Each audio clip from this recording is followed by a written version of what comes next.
ہم وہی کہیں گے جو ہمارا دین ہم کو بتاتا ہے، عمل کرو تو تمہارا بھلا ہے۔ مرد اور عورت کی نماز میں کیا فرق ہے؟ مرد اور عورت کی نماز کا فرق جاننا یہ مردوں کے لیے بھی ضروری ہے اور عورتوں کے لیے بھی ضروری ہے، تاکہ کوئی مرد اپنی نماز کے کسی حصے میں عورت کی طرح نہ کر بیٹھے اور کوئی عورت اپنی نماز کا کوئی رکن وغیرہ مرد کی طرح نہ ادا کر لے۔ تو دونوں کے لیے ضروری ہے کہ مرد اور عورت کی نماز میں جو چیزیں جدا جدا ہیں، جن چیزوں میں فرق ہے، ان کو یاد رکھیں۔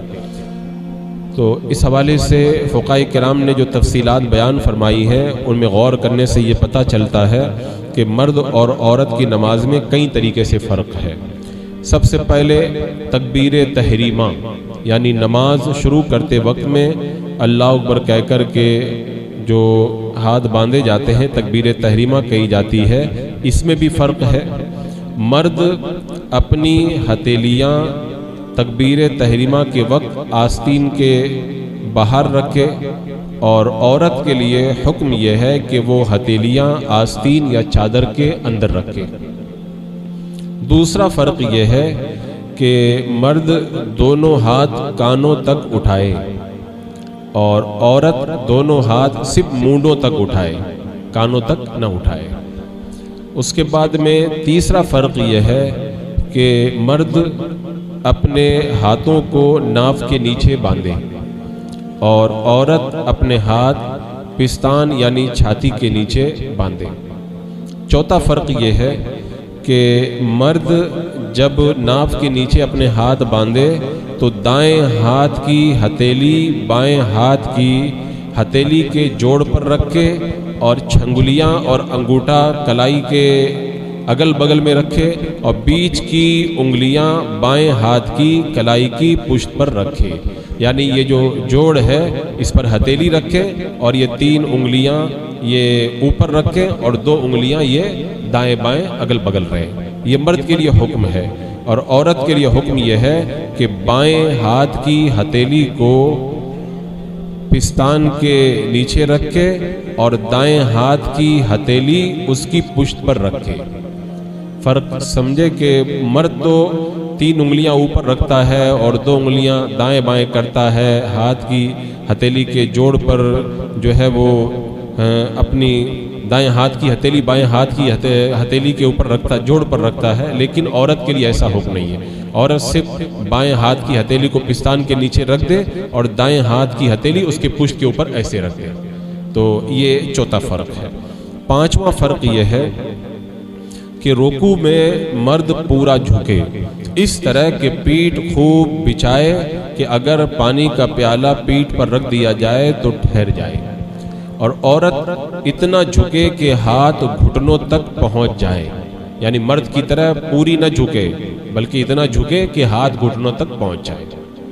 پھر چھٹا فرق یہ ہے کہ مرد رکوع میں اپنا سر پیٹھ کے برابر رکھے، نہ پیٹھ سے اونچا رکھے نہ پیٹھ سے نیچا رکھے، اور عورت سر پیٹھ سے اونچا رکھے، برابر نہ رکھے، اپنی پیٹھ سے اوپر رکھے سر۔ اور ساتواں فرق یہ ہے کہ رکوع میں مرد ہاتھ پر ٹیک لگائے، یعنی گھٹنوں کو ہاتھ سے پکڑ لے، گھٹنوں کو ہاتھ سے پکڑ لے، اور عورت ہاتھ کو گھٹنوں پر رکھ کے گھٹنے پکڑے نہیں، گھٹنوں پر زور نہ دے۔ تو یہ ایک اور فرق ہے ان دونوں کے درمیان۔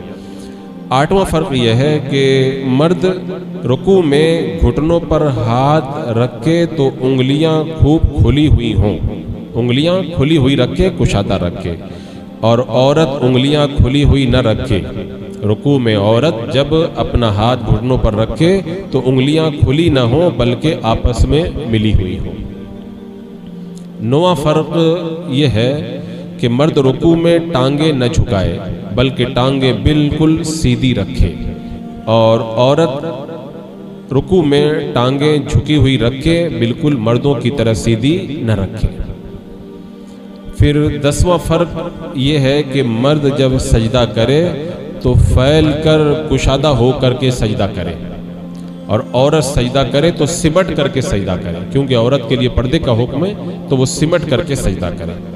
پھر 11واں فرق یہ ہے کہ مرد سجدے میں بازو کو کروڑ سے جدا رکھے، پیٹ کو ران سے الگ رکھے، ران کو پنڈلی سے الگ رکھے، اور عورت جب سجدہ کرے تو بازو کو کروڑ سے ملا دے، پیٹ کو ران سے ملا دے، اور ران کو پنڈلی سے ملا دے، اور پنڈلی کو زمین سے ملا دے، یعنی پوری طرح سمٹ کر کے سجدہ کرے۔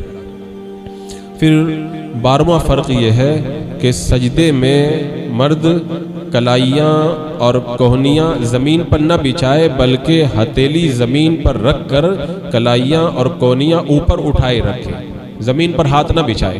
اور عورت کے لیے حکم یہ ہے کہ جب وہ سجدہ کرے تو اپنی کلائیاں اور اپنی کوہنیاں زمین پر بچھا دے، زمین سے ملا دے، مردوں کی طرح اٹھا کر کے نہ رکھے۔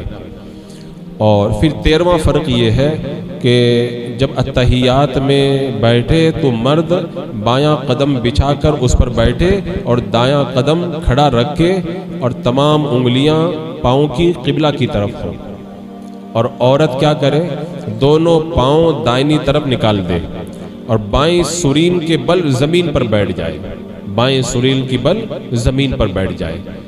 اور 14واں فرق یہ ہے کہ اتحیات میں جب مرد بیٹھے تو ہتھیلیاں ران پر رکھے اور انگلیاں اپنی حالت پر چھوڑ دے، نہ انگلیوں کو ملائے نہ انگلیوں کو کھولے، اصلی حالت پر انگلیوں کو چھوڑ دے۔